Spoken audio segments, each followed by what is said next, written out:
Hi everyone, Pastor Matt here again with another weekly encouragement video. This week at Lifeway, we've continued our sermon series, which is called Reset, and we've been looking at resetting identity.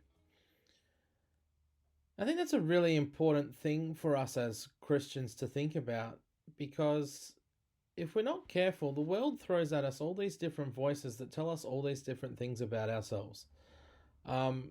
Sometimes it's our own voice inside our own head when we, perhaps when we fail at something. That self-talk can go over and over in our heads. Oh, you were rubbish. You failed. You're a failure. And that's not what God says about us. The world might tell us that we're successful, that we've reached the pinnacle of what we can achieve in whatever field or career that we have. And that might be true, but that doesn't necessarily make us successful as a person. It doesn't mean that we have fulfilled the goals and lived the life that God planned for us to live. There are all sorts of other things that can influence the way that we think about ourselves and identify ourselves. Whether it's the voices and comments of our parents as we grew up as children, whether it was an influential teacher or youth leader, the things that people speak into our lives find their way into our heart and into our identity, and they become a part of what we believe about ourselves. And sometimes those things are good because they do reflect the truth of what God says about us. But the only way to really be confident in your identity is to know what the person who created you says about you. I gave an example in my sermon this last Sunday about how what we often do with our identity is, it's a bit of a ridiculous story, but it's a bit like a loaf of bread getting pulled out of the oven and saying to the baker who made it, yeah, look, thanks for making me. I know I'm a loaf of bread and you wanted to make sandwiches out of me, but because I have a nice thick crust and I'm nice and hard and I'm shaped like a rectangle, I'm going to go over there and get built into a house. Often that's what we do with God and with our lives. We say to God, look, thanks for creating me. Thank you for the gift of my life, but I'm going to spend it and use it over here. You might have wanted me to go over here and live like this and do these things, but I'm not up for that. I want this instead. Anybody who's lived their lives like that will probably tell you that things don't often work out very well when that's the way we choose to live.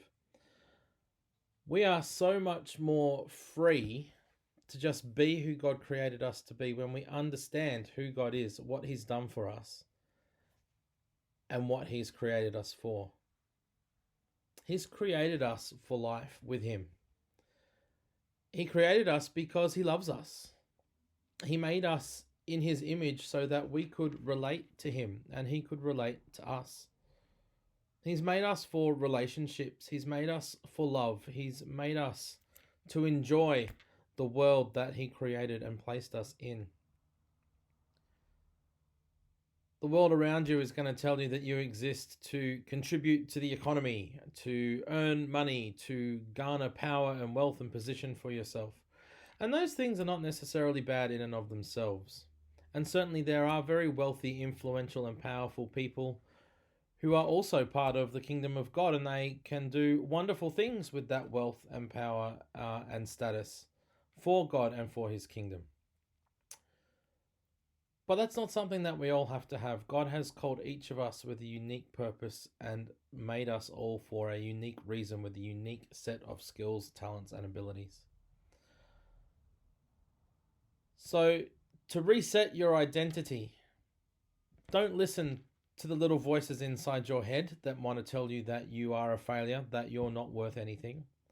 Instead, you need to be listening to the words of God, who tells you that you are His workmanship, that He loves you, that you now have, through Christ, the right to be called His children, children of God, that you are co-heirs with Christ in the kingdom of heaven. These are the things that are the truth of your identity. These are the things that are going to hold you in good stead as the world throws at you all these other ideas about who you are and what you're worth. You are worth the life of God Himself, who came to die on the cross for you so you could live with Him.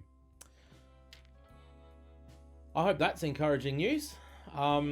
And we'll continue to look at other areas of our life that might need to be reset as we begin 2021 in the following weeks. God bless you as you go into your week as a child of God. Talk to you soon.